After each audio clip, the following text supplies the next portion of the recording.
को मुर्तसिम निकाह कबूल है? भी तो मुर्तसिम से बहुत प्यार करती हो ना। चाहती हूँ कि तुम उसके साथ। मैं अपनी बेटी को करता हूँ। अस्सलाम वालेकुम नाज़रीन, आप देख रहे हैं तेरे बिन ड्रामे की लास्ट एपिसोड में मीरब जब मुर्तसिम खान के घर आएगी और मुर्तसिम खान उस वक्त हया के साथ निकाह कर रहे होते हैं। मीरब को देखने के बाद वहां मौजूद मुर्तसिम खान का सारा ख़ानदान हैरान हो जाता है और मुर्तसिम खान उसी वक्त हया को छोड़कर मीरब की जानिब आगे बढ़ते हैं और पूछते हैं कि मीरब तुम कहाँ थी? मैंने तुम्हें कहाँ नहीं ढूंढा, लेकिन तुम मुझे पूरे शहर में कहीं भी नहीं मिली। जहाँ सब जगह मैंने तुम्हें ढूंढ लिया था।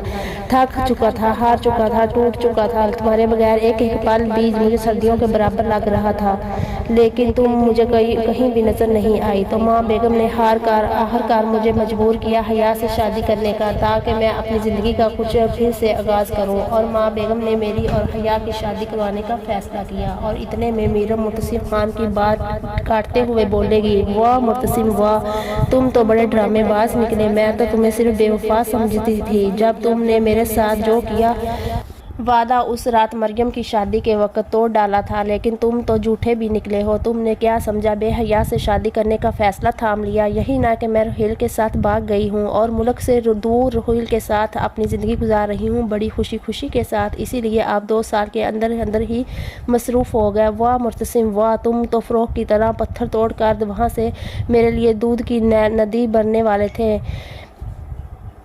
मजनू की तरह मेरे इंतज़ार में बुत बन जाने वाले थे। परवाने की तरह शमा के आगे जल कर राख होने वाले थे। मंसूर की तरह सूली पर लटकने वाले थे। कहाँ गई तुम्हारी मोहब्बत, कहाँ गए तुम्हारे वादे? तुम इतने बेवफा निकले गए मुर्तसिम खान। ये भी मीरब ने सोचा भी नहीं था। मुझसे गलती हो गई है। मैं आज इस गलत वक्त पर आ गई हूँ। मुझे सबा ने बताया तो था कि तुमने मंगनी कर ली है हया के साथ, मगर मेरे दिल को ये यकीन नहीं आ रहा था, इसीलिए चली आई। और आज तुम्हें हया के साथ निकाह के ऐन वक्त अपनी आंखों से देखकर बहुत दुख भी हो रहा है और खुशी भी है कि तुम इस बेहया के साथ ज़िंदगी का आगाज़ करने जा रहे हो। मुर्तसिम खान जो कि मेरी और तुम्हारी खुशियों की दुश्मन है, और मैं अब वापस जा रही हूँ और कभी भी वापस नहीं आऊँगी। मीरब मुर्तसिम खान के ख़ानदान से मुखातिब होकर कहती है कि आप सब लोग ये बात कान खोल कर सुन लो। मैं कहती थी कि मैं किसी के साथ भाग कर नहीं गई थी। मैं अपने शोहर मुर्तसिम खान से नाराज़ होकर गई थी, ये सोच कर कि ये मेरा शोहर कब तक मेरा इंतज़ार करेगा और ये बच्ची मुर्तसिम खान की औलाद है जो मैं अपने साथ आज लेकर जा रही हूँ। और मैं देखती हूँ कि कौन मुझे रोकता है। दुनिया की कोई भी ताकत मेरी बेटी को और मेरी माँ को बेटी से कोई भी जुदा नहीं कर सकता। मुर्तसिम खान ये बातें सुनेगा और जब मुर्तसिम खान को ये मालूम होगा कि ये बच्ची मुर्तसिम खान की है, उस रात जो एक्सीडेंट हुआ था उस रात की ये पैदाइश है, तो मुर्तसिम खान बहुत ही जज्बाती हो जाते हैं। सब के सामने मीरब के पास दौड़ते हुए अपनी बेवफाई की गलतियां तस्लीम करते हुए माफ़ी मांगते हैं, हाथ जोड़ते हैं। मुर्तसिम खान को मीरब फिर से बात काटते हुए बोलेगी,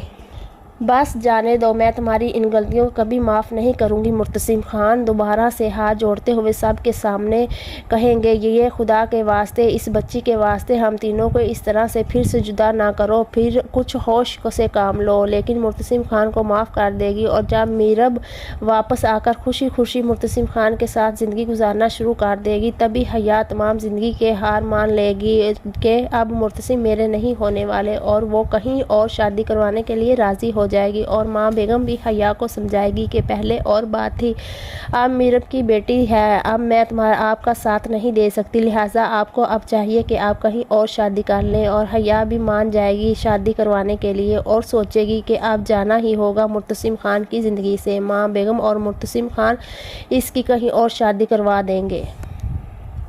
इसी तरह की मज़ीद वीडियो देखने के लिए हमारे चैनल के साथ जुड़े रहिए। इजाज़त चाहूँगी। अल्लाह हाफिज़।